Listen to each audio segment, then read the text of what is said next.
All right, so I'm back with Professor Galen Fasenko of the University of Alberta, and we're hearing, in today's show, of course, all about this relationship, and I didn't mention the statistic that you gave me, which is that in the United States, pet owners spend $42 billion annually on their animals, their companion animals. Now, at first, hearing of that, we might react negatively, but tell me why you think that's reasonable for people to spend that money.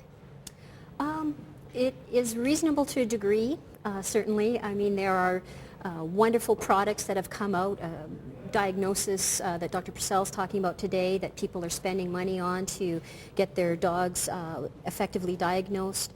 And so we're taking information that we've learned through human medicine and vice versa to be better able to diagnose diseases in our dogs, and a lot of people are spending money on that, spending money on items such as I have some dog seat belts that I quite love, and it might seem silly initially, but whenever I take my dogs with me, they're seat belted in the car.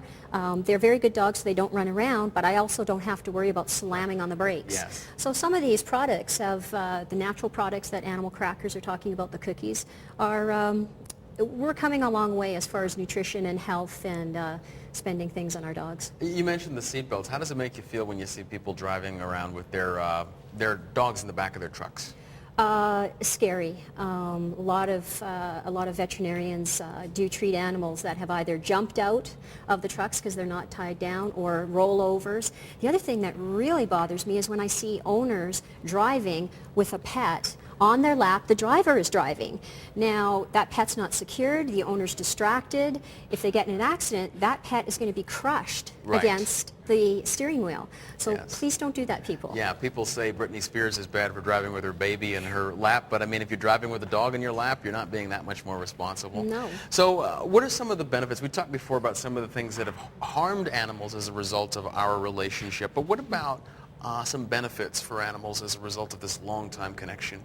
Well, scientists think that it originally started because wolves would hang around the prehistoric man and woman's garbage dumps, and there was an easy access to food, and ultimately they sort of crept into the camps of people living, nomadic people, and would get food and shelter, and in return they would provide an alarm system against other predators that might be infringing on the camps, or other people from other tribes. Yes. So there are certainly some benefits, and certainly the modern day dog, there's a range of taking care of your dog, from giving it the basics to celebrities who there's hotel spas for dogs where the dog can watch TV and receive mail and phone calls from you. So one dog actually received the inheritance of the hotel fortuness, Leona Helmsley. That's the extreme of what people are willing to do for their dogs. Many people may remember Leona Helmsley, who was a hotel magnate in New York.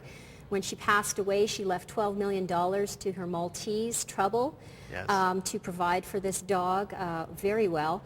She only left $5 million to each of her 2 grandchildren and cut the other 2 grandchildren out of the will. And the dog was subject to threats for kidnapping, right? The dog was subject to threats, and they had to move it to Florida. But that's really the extreme of what people do.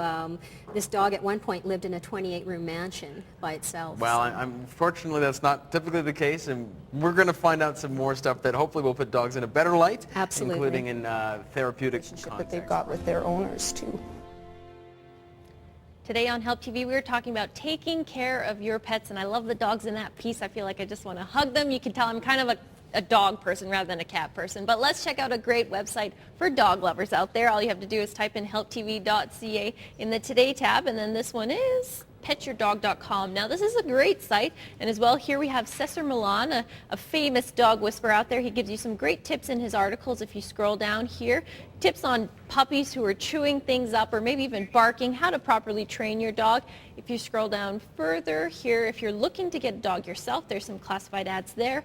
Finding the right breed for you, though, is something you want to check out so that your family accepts the dog and vice versa. And if you scroll down here, dog names. Once you purchase that dog, there are 10,000 dog names. So a guaranteed name to suit whatever puppy that you buy. So if you want to check out this information, type in helptv.ca. And we have a great giveaway, this recipe book for dogs. The Dog in the Kitchen recipe book, and some great information in this book. Email us info@helptv.ca. Give us your mailing address and, of course, a show idea, because we love show ideas from you, the viewer. But now, let's go see Malcolm. Thanks a lot, Kim. And so we're back with Professor Galen Fasenko from the University of Alberta talking about humans and animals and our relationship.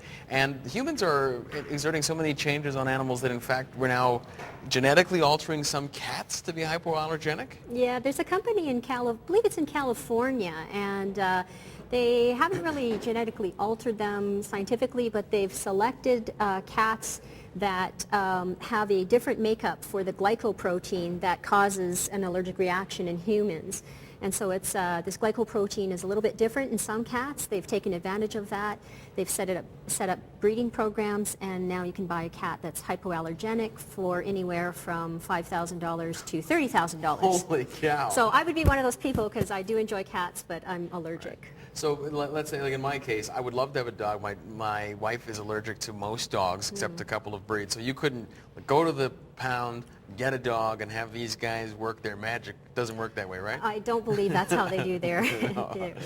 All right. Now, when we talk about scientific exploration with the world of animals, I mean, I've been mentioning this several times today, obviously, about detecting cancer. Now, how is it possible? There's no dog wearing a little lab coat and going off with sensitive instruments. How can a dog detect cancer? Well, I think it's come about from several things.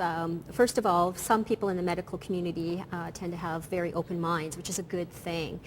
You don't necessarily want to use a dog detecting cancer as the sole means of diagnosis, but it could be used as a tool to assist you. Right. And a dermatologist that I'm aware of in Florida saw an article about police dogs sniffing out bombs and thought, well, why couldn't I use this to sniff out melanomas?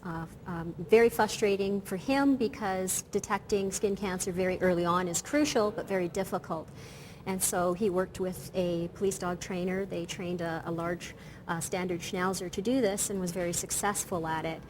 Having said that, he puts the caveat that many people don't necessarily want to be sniffed by dogs. So whether or not this will take hold in the community is under some discussion, but one area that could be used is bladder cancer, lung cancer. Breathe into a tube, a specialized tube, show the dogs, and the dogs are trained to either lay down just as they are don't know where my little card went. Like remote dog detection. For these dogs here, and the Canadian Customs will detect fruits, vegetables, contraband. Right. And so detecting the cancer is much easier because there's really much fewer cells that give off different smells than the different types of explosives that can be used. Well, you were telling me before, dogs can do this because of the gigantic difference between their nose and our nose. What are the numbers on that?